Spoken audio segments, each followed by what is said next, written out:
시청자 여러분, JTBC 뉴스룸을 시작하겠습니다. 북한 김정은 위원장이 대한민국이 제1적대국이라는 걸 자기들 헌법에 넣겠다고 했습니다. 민족의 역사에서 통일, 화해, 동족이란 개념 자체를 완전히 제거해버려야 한다고도 했습니다. 실제 우리와 대화해온 창구인 조국평화통일위원회를 포함해 대남기구 3개 기관은 모두 사라져버렸습니다. 윤석열 대통령은 이런 북한의 발표가 나온 지 4시간여 만에 북한이 도발해온다면 몇 배로 응징할 거라고 강경한 입장을 밝혔습니다. 때론 가늘게 이어질 때도 있었지만 분단 이후 계속돼온 남북대화, 남북 관계가 아예 막을 내리는 거 아닌지 우려가 커지고 있습니다. 먼저 최규진 기자가 보도합니다. 김정은 국무위원장이 어제 우리의 국회격인 최고인민회의를 열고 북한 헌법에 대한민국을 제1의 적대국으로 불변의 주적으로 명기하라고 지시했습니다. 대한민국이라는 최대의 적국이 우리의 가장 가까운 이웃에 병존하고 있는 특수한 환경과 이제 대한민국과는 통일이 될 수 없고 오히려 주적이라는 걸 헌법에 못 박겠다는 겁니다. 우리 공화국이 대한민국은 화해와 통일의 상대이며 동족이라는 현실 모순적인 기성 개념을 완전히 지워버리고 철저한 타국으로 또 전쟁이 일어나는 경우에는 대한민국을 완전히 점령, 평정, 수복하고 공화국 영역에 편입시키는 문제도 헌법에 넣으라고 했습니다. 남북회담과 남북교류 업무를 담당해온 조국평화통일위원회 등 대남기구도 다 없애버렸습니다. 북방 한계선 NLL에 대해선 불법, 무법이라고 언급했습니다. 윤석열 대통령은 북한을 향해 강하게 경고했습니다. 북한이 도발해온다면 우리는 이를 몇 배로 응징할 것입니다. 도발 위협에 굴복해서 얻는 가짜 평화는 우리 안보를 더 큰 위험에 빠뜨릴 뿐입니다. 가짜 평화는 전임 문재인 정부의 대북 정책을 가리킨 걸로 보입니다. 국방부는 어떠한 경우에도 NLL을 지키고 수호하겠다고 했고 통일부는 적반하장식으로 남북관계 상황을 호도하고 있다며 단호하게 대응하겠다고 밝혔습니다. JTBC 최규진입니다. 김정은 위원장은 할아버지인 김일성 주석의 통일 기념탑까지 없애라고 지시했습니다. 통일과 관련된 모든 걸 없앨 기세인데 우리나라 총선과 또 미국 대선 등을 앞두고 북한의 주적 선언이 실제 도발로도 이어질까 걱정하는 목소리도 있습니다. 어떻게 될지 이어서 정재윤 기자가 분석해 드립니다. 북한은 6.15 남북정상회담 이듬해인 2001년 평양의 남쪽 관문에 조국통일 3대 헌장 기념탑을 설치했습니다. 7.4 남북공동성명 등 김일성 주석의 통일 유훈을 기리기 위해 만든 겁니다. 그런데 김정은 위원장은 이 기념탑마저 철거하라고 지시했습니다. 수도 평양의 남쪽 관문에 꼴불견으로 서 있는 조국 통일 3대 헌장 기념탑을 철거해버리는 등 통일, 화해, 동족이라는 개념 자체를 완전히 제거해버려야 합니다. 아버지 김정일 국방위원장이 남긴 경의선 등 접경 지역에서의 남북 간 연결 사업과 금강산 관광 사업도 모두 접으라고 했습니다. 할아버지와 아버지의 유산을 모두 부정한 겁니다. 김 위원장은 지난해 말 남북 관계를 적대 관계로 규정하더니 올 들어 무력 도발도 이어가고 있습니다. 북한 문제에 정통한 미국 전문가들은 한반도 상황이 1950년 이후 그 어느 때보다 더 위험하다며 전쟁 가능성을 언급했습니다. 온라인 커뮤니티 등에선 실제 전쟁이 일어날 것을 걱정하는 게시글들도 눈에 띄게 많아졌습니다. 다만 당장 전쟁이 일어날 가능성이 크다기보다는 올해 한국과 미국이 선거를 앞두고 있는 만큼 북한의 국지 도발은 지속적으로 있을 거란 전망이 나옵니다. 북한이 재래식 전력이 열세인 상황에서 쉽게 도발 못합니다. 그래서 NLL 이남의 해안포 사격 정도? 특히 전문가들은 북한이 인정하지 않는 NLL 등에서의 우발적 충돌에 의한 확전이 가장 우려스럽다며 이를 잘 관리해야 한다고 지적합니다. JTBC 정재윤입니다. 정부가 설 연휴를 앞두고 사과, 배 등 최대 60% 할인 혜택을 주고 숙박비 할인 쿠폰도 20만 장 뿌린다고 밝혔습니다. 정부의 설명대로 역대급 대책인데 지금 재정 상황을 고려했을 땐 총선을 앞두고 선심성이란 지적도 나옵니다. 김민 기자입니다. 이번 설 대책은 유동성 공급에 초점을 맞췄습니다. 먼저 성수품을 역대 최대 26만 톤을 공급하고 할인 지원에 전년 2배 이상인 840억 원을 투입하여 가격을 전년보다 낮게 관리하겠습니다. 사과와 배 등 농축수산물 16개 성수품은 온오프라인에서 최대 60% 할인된 가격에 살 수 있습니다. 온누리 상품권은 월 구매 한도가 200만 원으로 늘었습니다. 연휴 기간 고속도로 통행료는 면제되고 KTX SRT 요금 역시 최대 30% 할인합니다. 수도권 바깥에서 잠을 잘 경우엔 숙박비 3만 원 쿠폰도 제공합니다. 앞서 당정은 소상공인 전기료 감면과 저금리 대환대출 방안까지 발표했는데 이번 설 대책이 일회성에 그칠 거란 평가도 나옵니다. 그렇게 몸이 된다고는 생각 안 들어요. 잠깐 명절에는 아무래도 손님이 있겠죠. 명절은.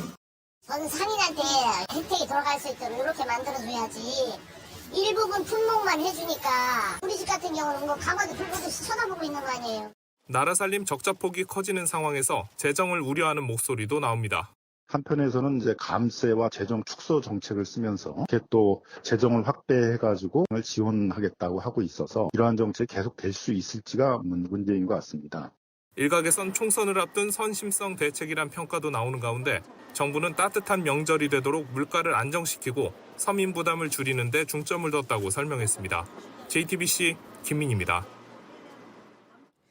여권을 발급받을 때도 영화를 볼 때도 정부가 국민과 기업에서 걷는 법정 부담금을 두고도 비슷한 논란이 이어지고 있습니다. 올해만 이걸로 24조 원이 거칠 걸로 예상되는데 윤석열 대통령이 63년 만에 처음으로 이 제도를 원점에서 전면 재검토하라고 지시했습니다. 당장 야당에선 세수도 부족한데 대통령이 총선용 포퓰리즘 공약을 남발한다는 비판이 나오고 있습니다. 최승기 기자입니다. 복수여권 발급 시 내야 하는 15,000원의 국제교류 기여금, 영화 티켓 가격의 3%에 달하는 영화 입장권 부과금, 세금은 아니지만 준조세나 그림자 조세로 불리는 법정 부담금은 현재 91개 항목에 달합니다.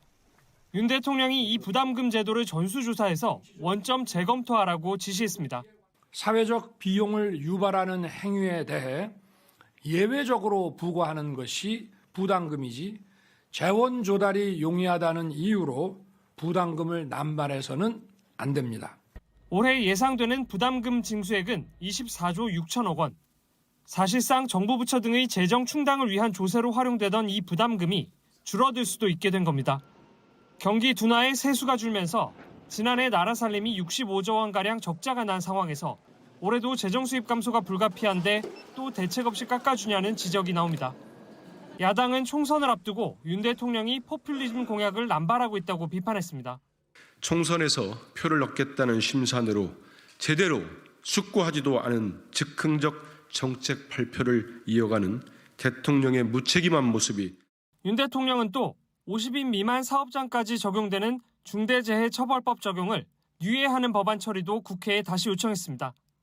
국회에서 법안 처리는 이미 불발됐지만 중소기업의 현실적 여건을 감안할 때 시간을 더 줘야 한다는 이유입니다. JTBC 최승기입니다. 이런 선심성 논란이 나오는 대책들, 새해 들어 잇따라 열린 민생 토론회를 통해서도 나오고 있는데 정작 대통령 신년 기자회견은 하지 않는 쪽으로 방향을 잡은 걸로 파악됐습니다. 이렇게 2년 연속 안 하는 건 이례적인 만큼 국민과의 소통을 포기한 거 아니냐는 비판을 피하기 어려워 보입니다. 배양진 기자입니다. 새해도 이미 보름 이상 지난 가운데 대통령실은 올해도 신년 기자회견을 열지 않을 걸로 보입니다. 대통령실 핵심 관계자는 선거를 앞둔 상황인 만큼 신중해야 한다는 참모들 의견이 있다고 전했습니다. 기자회견을 위해선 2-3주가량 준비가 필요한데 일부 준비를 하다가 현재는 멈춘 상태인 걸로 파악됐습니다. 대통령실이 이처럼 방침을 정한 건 총선을 앞두고 기자회견에서 김건희 특검법이나 명품백 수수 의혹 등 민감한 질문이 나올 게 뻔한 상황에서 굳이 논란을 더하지 않기 위해서로 풀이됩니다. 여권에서는 두 사안을 두고 야당의 총선용 전략 또 몰카 공작이라고 주장해온 만큼 여기에 말려들 필요가 없다는 판단이 깔린 걸로 보입니다. 이번 총선 이후엔 임기 말 지방선거 전까진 큰 선거가 없는 만큼 기자회견 등 소통은 오는 5월 취임 2주년 등을 계기로 얼마든지 할 수 있다는 관측도 나옵니다. 윤 대통령은 취임 100일 기자회견에서 언론과의 소통이 곧 국민과의 소통이라고 말했습니다. 100일을 맞아 열린 이번 기자 간담회가 끝이 아니라 시작이라고 생각합니다. 앞으로도 자주 여러분 앞에 서겠습니다. 하지만 신년 기자회견을 회피하면서 국민과의 직접적인 소통도 포기한 것 아니냐는 비판을 피하기 어려워 보입니다. 윤 대통령은 지난해에도 신년 기자회견을 한 언론과의 대담과 대국민 업무 보고로 대신했습니다. 취임 후 2회 연속 신년 기자회견을 열지 않은 것 민주화 이후 이명박 전 대통령이 유일합니다. JTBC 배양진입니다. 한동훈 국민의힘 비상대책위원장이 이재명 민주당 대표 지역구가 있는 인천을 찾아 현재 300명인 국회의원 숫자를 250명으로 줄이겠다고 했습니다. 이 자리엔 원희룡 전 국토교통부 장관이 함께 했는데 이재명 대표를 겨냥해 돌덩이를 치우겠다면서 이번 총선에서 이 대표와의 맞대결을 예고했습니다. 김민관 기자입니다. 한동훈 국민의힘 비대위원장이 인천시당 신년 인사회에 참석했습니다. 행사장은 선거구상 인천 계양구 갑이지만 민주당 이재명 대표 지역구 사무실에서 불과 2km 떨어진 곳 적진과 맞닿은 최전방에서 행사를 개최한 겁니다. 정숙 안 하셔도 되고요. 네. 우리는 원래 이렇게 뜨거울 때 이기는 정당입니다. 한 위원장은 현재 국회의원 숫자 300명을 250명으로 줄이겠다고 밝혔습니다. 앞서 국회의원 불체포 특권 포기 등 3가지 정치 개혁안을 발표했는데 오늘 4번째로 국회의원 정원 감축을 내세운 겁니다. 이번 총선에서 승리해서 국회의원 수를 300명에서 250명으로 줄이는 법 개정을 제일 먼저 발의하고 통과시키겠습니다. 지난 대선 기간 동안 이재명 저격수를 자임했던 원희룡 전 국토교통부 장관은 사실상 인천 출마를 선언했습니다. 이재명 대표를 돌덩이에 비유하며 자신이 치우겠다고 했습니다. 돌덩이 하나가 자기만 살려고 이 길을 가로막고 있습니다. 이 돌덩이가 누군지 여러분 아시죠? 이에 따라 이재명 대표와 원희룡 전 장관의 명명대전이 벌어질 가능성은 한층 높아졌습니다. JTBC 김민관입니다. 이런 가운데 신당도 여럿 등장했습니다. 개혁신당, 새로운 미래, 미래대연합, 새로운 선택, 한국의 희망. 개혁, 미래, 새로운 이름이 비슷비슷하죠? 누가 주도하는 건지로 보는 게 기억하기 편합니다. 개혁신당은 이준석 전 대표를 비롯한 국민의힘 출신이 탈당해 만들었죠. 가칭 새로운 미래는 이낙연 전 대표의 신당입니다. 가칭 미래대연합은 김종민, 조응천, 민주당 탈당파가, 새로운 선택은 민주당 출신 금태섭, 정의당 탈당한 류호정, 한국의 희망은 양향자 의원의 신당입니다. 이들 놓고 선거 때면 늘 등장하는 제3지대, 빅텐트란 표현이 따라붙습니다. 과연 이들이 커다란 텐트 아래 모여서 국민의힘도 더불어민주당도 아닌 제3의 세력을 만들 수 있겠냐는 거죠. 특히 이준석, 이낙연 두 사람이 손잡는 낙준연대가 가능하겠냐는 게 관심사입니다. 이낙연 전 대표의 새로운 미래는 오늘 창당 발기인 대회를, 이준석 전 대표의 개혁신당은 당명과 상징색을 확정했습니다. 김재현 기자입니다. 이낙연 전 대표의 신당 새로운 미래가 오늘 발기인 대회를 열고 본격적인 창당 작업에 들어갔습니다. 이 전 대표는 거대 양당의 낡은 정치를 타파하겠다고 창당 취지를 밝혔습니다. 윤석열 대통령과 이재명 민주당 대표를 동시에 겨냥했습니다. 무능하고 타락한 윤석열 정권을 가장 준엄하게 비판하고 가장 확실하게 심판할 것입니다. 기존 야당은 윤석열 정권을 충분히 견제하지 못하고 있습니다. 그들 스스로 도덕적, 법적으로 떳떳하지 못하기 때문입니다. 최근 민주당에서 탈당한 미래대연합과 금태섭 전 의원이 주도하는 새로운 선택, 양향자 의원이 이끄는 한국의 희망 등 다른 제3지대 세력들도 총출동했습니다. 많은 분들이 사실 각자의 정당에서 꿈을 실천하기 위해 노력하다가 믿을 수 없는 야만적인 힘들에 의해 가지고 결국 이 자리에까지 오게 된 것은 저희가 부인할 수밖에 없는 현실입니다. 이준석 전 대표는 20일 창당 대회를 앞두고 개혁신당을 당명으로 확정했습니다. 젊음과 대담함을 상징하는 개혁 오렌지를 당색으로 정하고 4번째 정강 정책으로 대통령 배우자법을 제정하겠다고 밝혔습니다. 창당 작업과 함께 제3지대 빅텐트 논의도 속도가 붙을 전망입니다. 다만 통합 시기를 놓고 이견을 보이는 등 주도권을 놓고 신경전은 계속될 것으로 보입니다. JTBC 김재현입니다. 국민의힘이 이번 총선 공천 심사에서 현역 의원 7명은 공천에서 배제하고 18명은 감점을 주기로 했습니다.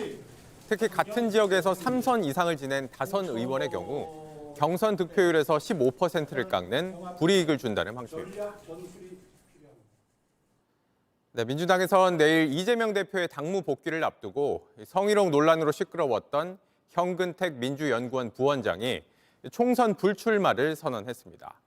2차 가해 논란까지 불거지면서 공천이 사실상 어려워지자 출마를 접은 겁니다. 이희정 기자입니다.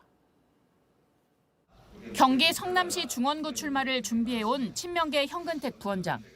현 부원장은 오늘 자신의 소셜미디어에 이번 선거에 출마하지 않겠다며 당과 국민들께 심려를 끼쳐드려 죄송하다고 밝혔습니다.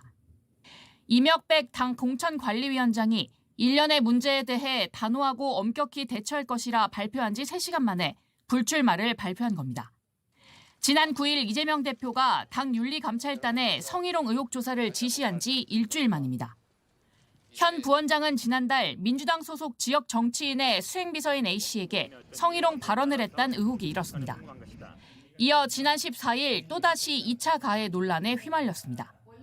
피해자와 합의 중이라며 합의문을 통해 피해자 실명을 공개했기 때문입니다. 이재명 대표는 이와 관련해 합의문 문제도 추가 감찰하라고 지시한 걸로 알려졌습니다. 따라서 불출마와 상관없이 당 차원의 감찰은 그대로 진행될 걸로 보입니다. 현근택 전 부원장이 자신의 결단에 의해서 사퇴를 한 거기 때문에 일련의 과정을 그대로 지켜보시면 되지 않을까 싶습니다. 한편 이재명 대표는 흉기 피습 사건 보름 만인 내일 당무에 복귀합니다. 이 대표는 민주당 인사들의 이딴 탈당과 공천 잡음, 선거제 개편 등 당내 쌓인 과제를 푸는 데 집중할 전망입니다. JTBC 이희정입니다. 이런 가운데 민주당은 이재명 대표 피습 사건에 대한 수사가 부실했고 축소됐다고 문제 삼으면서 전면 재수사를 요구하고 있습니다. 반면 국민권익위원회는 이 대표를 헬기로 이송하는 과정에서 특혜가 있었는지 조사하겠다고 했습니다. 구혜진 기자입니다. 민주당은 이재명 대표 피습 이후 경찰이 현장을 물로 청소하는 사진을 공개하며 정부와 수사당국이 사건 축소를 시도했다고 주장했습니다. 명백한 증거 인멸이고 당시에 배포된 총리실의 대테러 상황실에서 출혈량이 적다라는 문자 내용과 부합하게 하려는 그런 의도는 아니었는가 의구심이 듭니다. 이재명 대표가 입었던 셔츠와 지혈에 쓰인 수건 등 주요 증거물을 경찰이 초기에 확보하지 않았다며 녹취를 공개하기도 했습니다. 수건이랑 가재도 있었어요. 네네. 그것도 혹시 증거물로 가지고 계시나요? 아니, 없어요. 부산경찰청이 전날 시민들이 이용하는 장소여서 물청소를 했고 셔츠를 확보한 경위 등도 공개했지만 재차 의혹을 제기한 겁니다.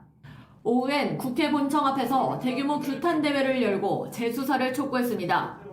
의원과 당직자 등 수백 명이 참석했습니다. 정치 테러, 은폐수사, 정부 당국 규탄한다! 이런 가운데 국민권익위원회에서는 이 대표의 헬기 이송 과정에서 특혜가 없었는지 살펴보겠다고 했습니다.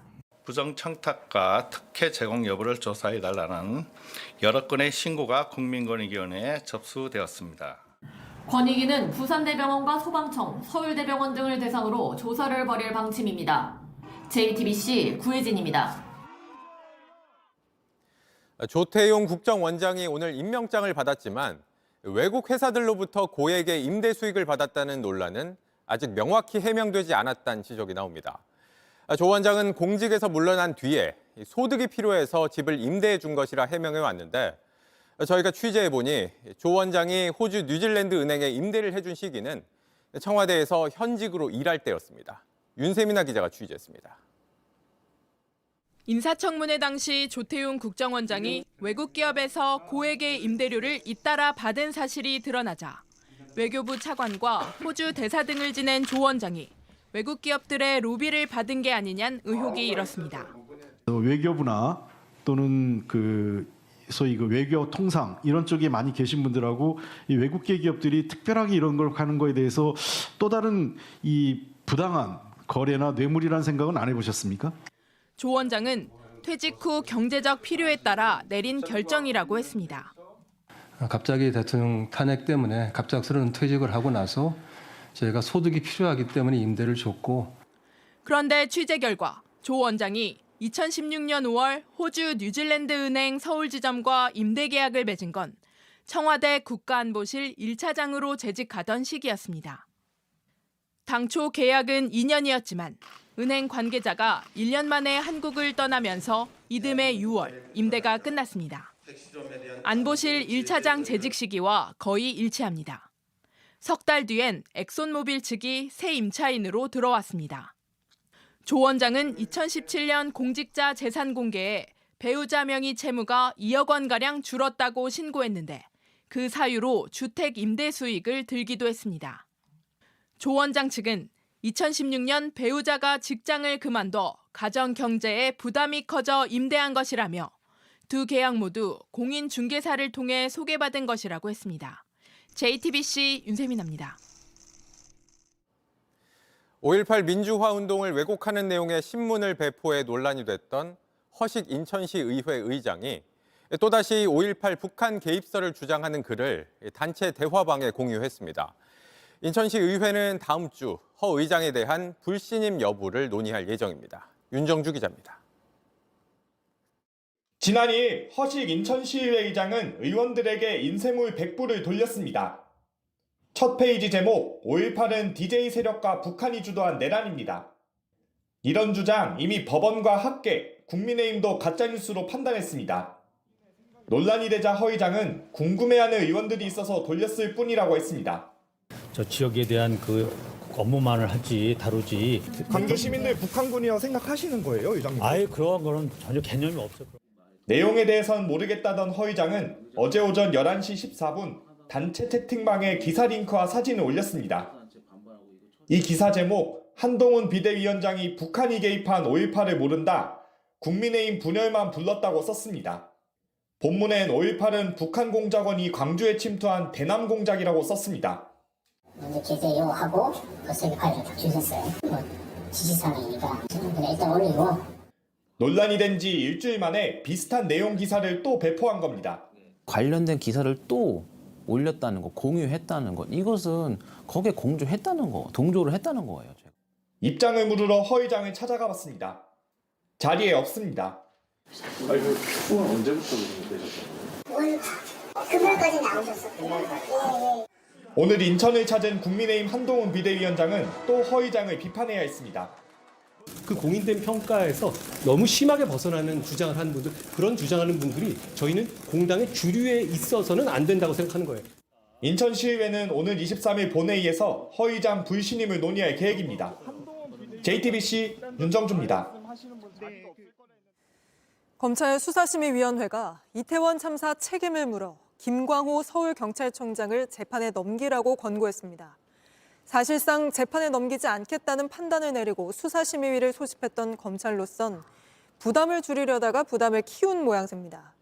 어떻게 할지 검찰은 고민하는 모습인데 유족들은 꼭 기소해야 한다고 목소리를 높이고 있습니다. 연지환 기자입니다.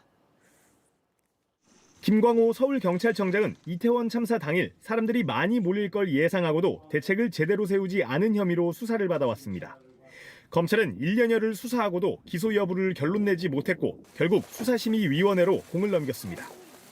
그리고 어젯밤 늦게 9대 6의 의견으로 김 청장을 재판에 넘기라는 권고가 나왔습니다. 다만 최성범 전 용산 소방서장에 대해선 불기소를 권고했습니다. 유가족들은 당연한 결과라고 했습니다. 검찰이 지금껏 김광호의 기소 여부조차도 판단하지 못하고 지금까지 미뤄왔던 것에 대해서 외부의 전문가들이 확실하게 판단하고 진단을 해주셔가지고 특히 수심위에 나온 검찰은 김 청장에게 주의 의무가 없다는 입장을 밝혔습니다. 사실상 불기소 의견을 낸 겁니다. 기소 여부 결정에 대한 부담을 덜기 위해 검찰총장 직권으로 수심위를 소집했지만 정반대 권고가 나오면서 검찰의 고민이 커졌습니다. 권고대로 김 청장을 재판에 넘겨도 죄가 없다에 무게를 뒀던 터라 법정에서 처벌을 주장하는 게 어색할 수 있습니다. 권고를 따르지 않으면 또 다른 비판이 날아올 수 있습니다. 유족들은 수심위 발표 직후 검찰이 김 청장을 꼭 기소해야 한다고도 했습니다. 기소만 된다면 기소한 공판검사가 소극적으로 대하든 말든 법원이 법립한다는 법원의 주도권이 있거든요. 검찰은 수심위 의견을 종합해 증거와 사실관계 및 법리를 분석한 다음 최종 처분을 하겠다는 입장입니다. JTBC 연지환입니다. 실종자 수색을 하다 숨진 해병대 최상병 사건 수사 당시 해병대 수사관과 경찰관의 통화 녹취가 공개됐습니다.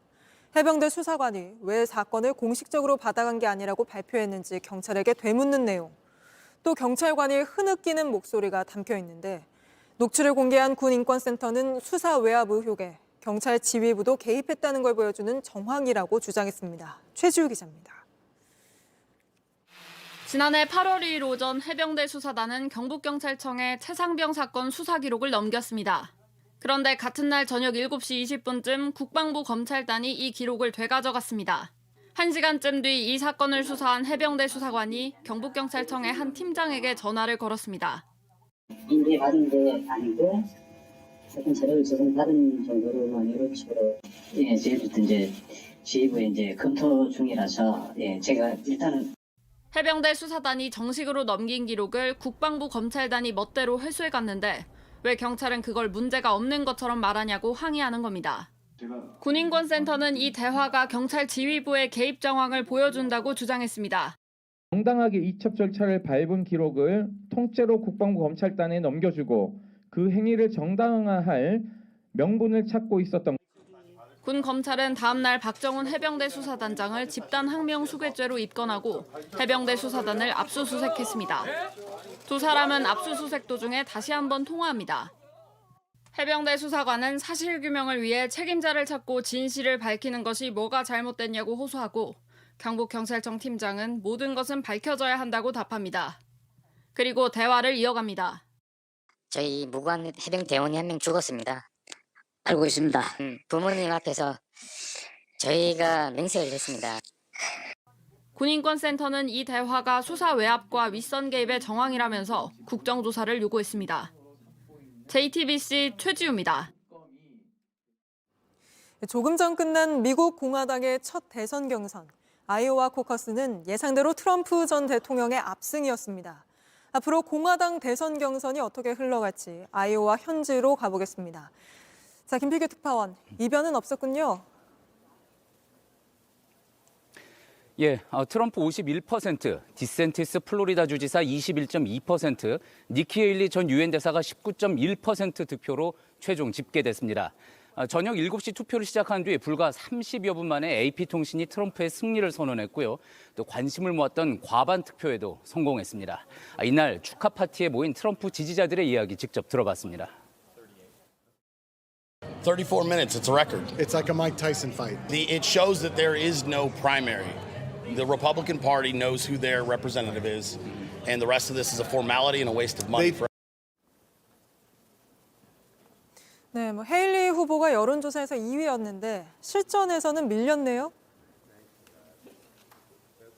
예, 오히려 그동안 이제 여론조사에서 밀리는 것으로 나왔던 디센티스 주지사는 그간 주 전체를 훑으면서 사실상 아이오와에 올인하는 모습이었습니다.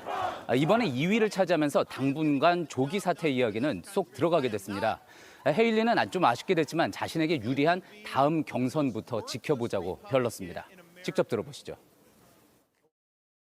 When you look at how we're doing in New Hampshire, in South Carolina, tonight, Iowa made this Republican primary a two-person race. 네, 미국 현지에서는 이번 결과를 어떻게 해석하고 있습니까?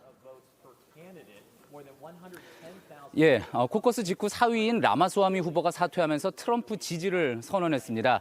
하지만 2, 3위 후보들이 버티면서 최종 결과는 좀 더 지켜봐야 하게 됐습니다.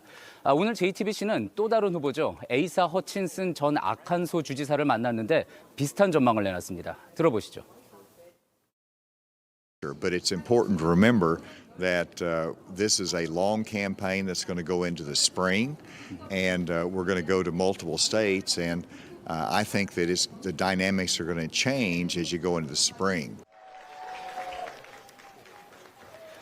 예, 반면 아이오와 주립대의 슈미트 교수는 JTBC에 트럼프가 다음 경선부터 쭉 승리를 이어갈 가능성이 높아졌다고 봤습니다. 이어서 들어보시죠. Let me be very honest with you. I'm not sure she can defeat Donald Trump. He does really well in New Hampshire. It is going to scare the Trump campaign. She has to also build an organization nationally. 네, 알겠습니다. 여기까지 짚어보겠습니다. 미국 아이오와 디모인에서 김필규 특파원이 전해드렸습니다. 태영건설 사태가 일단락되면서 부동산 시장이 좀 잠잠해지나 했지만 이젠 한계에 직면한 지방 건설사들이 속출하고 있습니다. 광주의 한 건설사는 중도금 대출이자까지 못 내는 상황에 내몰렸는데 우원석 기자가 입주 예정자들을 직접 만나봤습니다. 3년 전 중도금 대출 이자를 대신 내주겠다는 건설사 말을 믿고 아파트를 분양받은 이모 씨. 지난주 은행에서 날벼락 같은 문자를 받았습니다. 은행권으로부터 이제 문자가 받은 거예요. 이자 납입이 지연되고 있다. 수분양자들이 이자를 납입을 해야 된다. 건설사 측이나 이쪽에서는 별다른 얘기가 전혀 없었죠.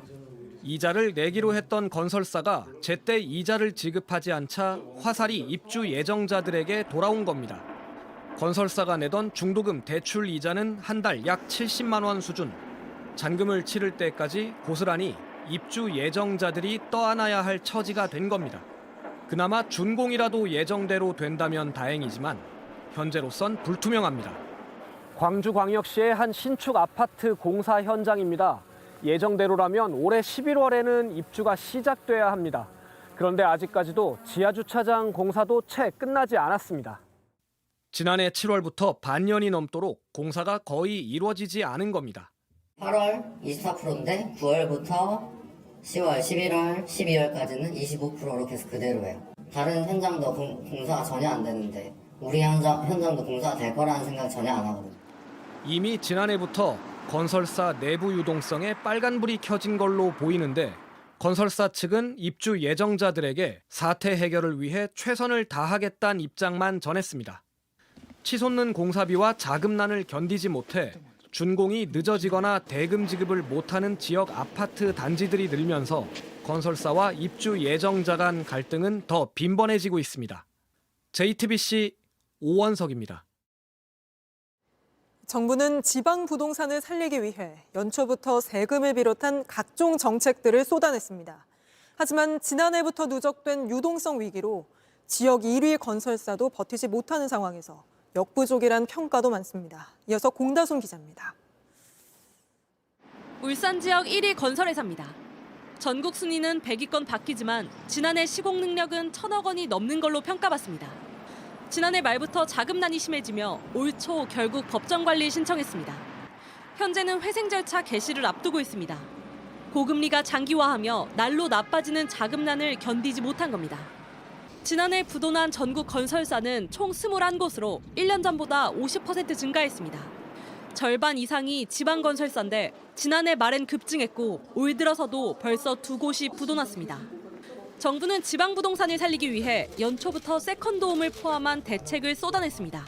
지역경제 활성화 차원에서 주택 구입 인센티브, 관광 활성화, 외국인 유입 촉진 등 인구 감소 지역 부활 3종 프로젝트를 추진하겠습니다. 지난주엔 1주택자가 지방에서 준공된 미분양 아파트를 사면 각종 세제 혜택을 준다는 내용의 일시 부동산 대책도 내놨습니다. 하지만 현재 상황을 고려할 때 효과는 제한적일 거란 평가가 많습니다. 지역의 인프라가 썩 좋지 못하다든지 수도권과 오가기 어렵다든지 이런 경우까지 효과를 보기에는 좀 제한적일 수는 있을 것 같아요. 정부는 또 상반기에 역대급 SOC 예산을 풀기로 했지만 대부분 다세대 연립주택을 짓는 지방 건설사의 특성을 고려할 때 획기적인 지원책이 되기 어렵다는 지적도 나옵니다. JTBC 공다솜입니다. 지난주 경기도 화성의 한 창고에서 불이 나면서 근처 평택 하천 일대까지 이렇게 화학물질로 파랗게 물든 상황 전해드렸습니다. 유해물질이 얼마나 흘러들어간 건지 위험하진 않은지 최종 결론이 나려면 시간이 좀 더 걸릴 걸로 보이는데 일단 평택시는 이 방제 작업에만 1,000억 원 넘게 들 걸로 추산하고 있습니다. 강나연 기자입니다. 사고 일주일이 지난 오늘 정부는 해당 창고에 유해 화학물질 48톤이 보관된 걸로 파악했습니다. 재고량과 관계자 진술 등을 토대로 추정한 결과인데 이 가운데 유해물질 3종류가 밖으로 빠져나갔다고 했습니다. 이 3종류가 어느 정도 하천으로 흘러갔는지는 아직 정밀 분석 중입니다. 이 가운데 에틸렌디아민이라는 물질이 물속 구리 성분과 만나 하천을 파랗게 만든 걸로 추정했습니다. 사고 다음 날부터 진행한 수질 검사에선 구리나 벤젠 등 5가지 수질 유해 물질이 기준치를 초과했고 그 뒤부터 기준 이내로 줄거나 검출되지 않았다고 했습니다. 물벼룩의 움직임 등을 관찰해 물이 얼마나 오염된 건지 측정하는 생태 독성의 경우 첫날 16배 이상 초과였다가 현재는 기준치 이내로 줄어든 것으로 나타났습니다. 정부는 오염수 양을 최대 5만 톤 정도로 보고 있는데 이 중 7천 톤 정도만 수거된 상태입니다. 앞으로 모두 처리하기까지 열흘 정도 더 걸릴 걸로 보고 있습니다. 다행히 오염된 하천엔 먹는 물을 공급하는 시설이 없고 농업용수 수요도 없다고 설명했습니다. 평택시는 방제 작업에 1,000억 원 이상의 비용이 들 것으로 추산했습니다. 지자체 재원으로 감당하기 어렵기 때문에 특별 재난지역으로 선포해 줄 것을 건의한 상태입니다. 환경부는 화학창고 업체를 대상으로 안전관리 등을 위반한 게 없는지 조사 중입니다. JTBC 강나현입니다. 서울 도심 한복판에서 마약을 투약한 채 운전을 하다 건물을 들이받은 30대 남성이 경찰에 붙잡혔습니다. 하마터면 롤스로이스 사건 때처럼 보행 신호를 기다리던 행인까지 덮칠 뻔했습니다. 정인아 기자가 취재했습니다. 검은색 SUV차가 교차로에 들어옵니다. 좌회전을 하는 듯 하더니 그대로 건물을 들이받습니다. 신호를 기다리다가 차에 치일 뻔한 주민이 깜짝 놀라 옆으로 비켜섭니다. 차를 뺀 뒤 내려서는 괜찮은지 앞부분을 살펴보고 다시 차에 탑니다. 운전자는 이곳에서 횡단보도 차단봉과 건물을 들이받았습니다. 이렇게 건물 외벽이 부서진 흔적이 아직 남아 있습니다. 사고를 낸 뒤에도 주변에 차를 세워놓고 있었습니다. 출동한 경찰이 음주 측정을 했지만 나오는 건 없었습니다. 그래서 마약 가니시약 검사를 했더니 케타민, 엑스터시 등 3가지 종류에서 양성 반응이 나왔습니다. 경찰은 운전을 한 남성이 자신의 집에서 마약을 투약한 뒤 운전을 하다가 사고를 냈다고 밝혔습니다. 마약에 취한 채로 40분쯤 운전을 한 걸로 조사됐습니다. 안방과 화장실 등에서 케타민으로 추정되는 가루약하고 그다음에 그걸 흡입한 빨대기들이 발견이 되었고요. 냉동실 안에 흡입하지 않은 케타민으로 추정되는 봉지 2봉지도 압수하게 됐습니다. 경찰은 남성에 대해 구속영장을 신청했지만 도주나 증거인멸 우려가 없다며 법원이 기각했습니다. 경찰은 남성이 어떻게 마약을 샀는지, 다른 곳에 판 건 없는지 등을 조사하고 있습니다. JTBC 정인아입니다. 부산항에 들어온 화물선에서 100kg, 무려 330만 명이 동시에 투약할 수 있는 분량의 마약이 발견됐습니다. 해경은 선장과 선원들을 상대로 마약이 어떻게 들어오게 된 건지 조사 중입니다. 구석찬 기자가 취재했습니다. 어둑해진 바다로 잠수사가 뛰어듭니다. 조명을 비춰가며 배 밑바닥을 샅샅이 뒤집니다. 잠시 후 엔진 냉각용 해수 흡입구에서 검정 비닐로 꽁꽁 싸맨 가방을 찾아냅니다. 좀 도와주세요. 부산 신항에 접안한 배를 검사하는데 수상한 물체가 있다는 신고에 해경이 출동한 겁니다. 끌어올린 가방 3개에는 하얀 가루를 1kg씩 나눠 담은 봉지 100개가 있었습니다. 발견된 마약은 코카인 100kg이었습니다. 330만 명이 동시에 투약할 수 있는데 금액으로는 3,500억 원에 이르는 상당한 양입니다. 마약이 나온 선박은 한국 컨테이너선. 지난달 브라질을 떠나 싱가포르와 홍콩을 거쳐 어제 부산 신항으로 들어왔고 상하이로 향할 예정이었습니다. 아프리카와 중남미 국적 선박에서 마약을 적발하는 사례는 많았지만 우리나라 배에서 나온 경우는 이례적입니다.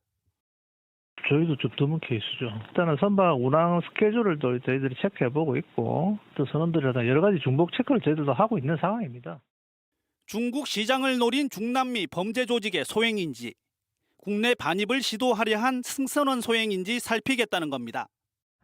해경은 마약 반입 경로를 수사하며 선장과 내 외국인 선원 등 23명을 대상으로 DNA 검사에 들어갔습니다. JTBC 구석찬입니다. 전남 영광군의 섬 안마도는 주민은 150명 정도인데 사슴은 600마리가 넘어서 주민들이 피해를 호소해왔던 곳입니다. 사슴 숫자가 늘어나도 그동안 손 쓸 방법이 없었는데 국민권익위원회가 관련 제도를 바꾸라는 대책을 내놨습니다. 성화선 기자입니다. 줄을 맞춰 바다로 뛰어들더니 익숙한 듯 헤엄을 칩니다. 사슴들이 섬에서 섬으로 이동하는 겁니다. 전남 영광군의 안마도인데 사슴 섬이라고도 불립니다. 주민은 약 150명인데 사슴은 600마리 넘게 살고 있기 때문입니다. 주민들은 인근 섬까지 합치면 1000마리는 될 거라고 말합니다. 이런 철망을 이렇게 다 쳐놔도 그래도 막 뛰고 넘어버려요. 이게 수영해서 다녀요.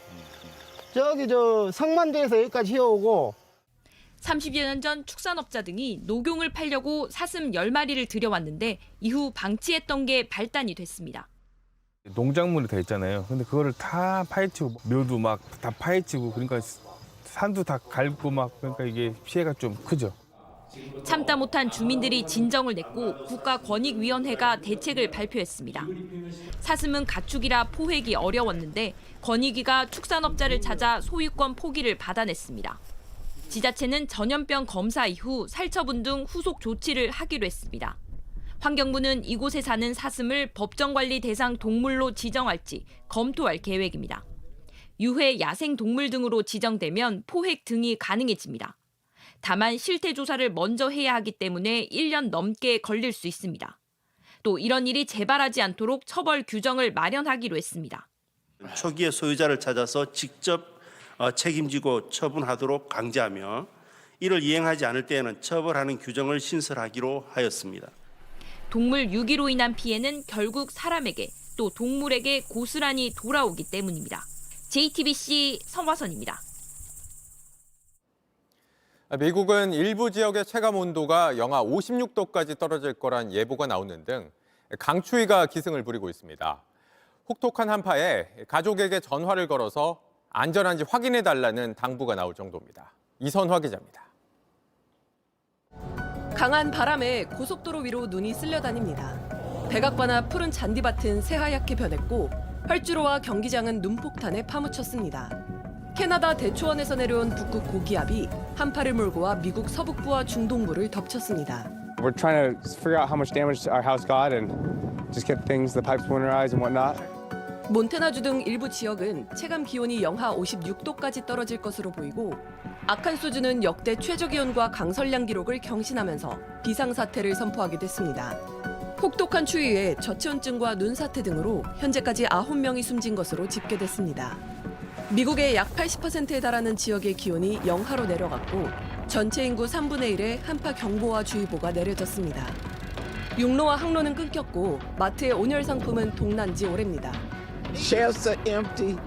We should have got here earlier. 온열 기구가 있어도 난방 수요가 치솟으면서 28만여 가구의 전기가 끊기는 등 에너지 공급에 비상이 걸린 상황. 당국은 서로에 대한 관심으로 꽁꽁 얼어붙은 날씨를 녹여달라고 당부했습니다. Touch base with your family members. Touch base with your neighbors. Make sure that they're safe. Make sure that they have heat.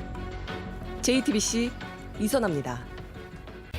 전광판에 뜬 태극기를 찍고 하트를 달았습니다. 우리 축구대표팀의 아시안컵 첫 경기에 맞춰 파울로 벤투 전 대표팀 감독의 부인이 올린 사진입니다. 경기장을 직접 찾았는지는 확인되지 않았지만 아직 우리 대표팀을 잊지 않은 건 확실해 보이는데요. 우리나라에 머물 때도 벤투 감독의 가족들은 여러 사진을 남기며 추억을 함께했죠. 떠날 땐 눈물을 글썽였고요. 이렇게 한국에 대한 애정이 남다른 벤투 감독. 며칠 전 아부다비에서 대표팀과 재회했는데 여러분 그거 아시나요? 우리나라와 벤투 감독이 현재 이끄는 아랍에미리트는 이 기세를 이어간다면 8강에서 만날 수도 있다는 거. 과연 그 대결이 성사될지 기대해 보겠습니다.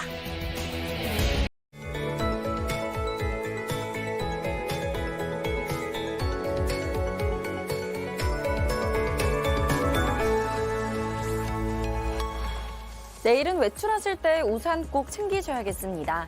내일 낮부터 서쪽 지역을 시작으로 전국에 눈비구름이 지날 텐데요.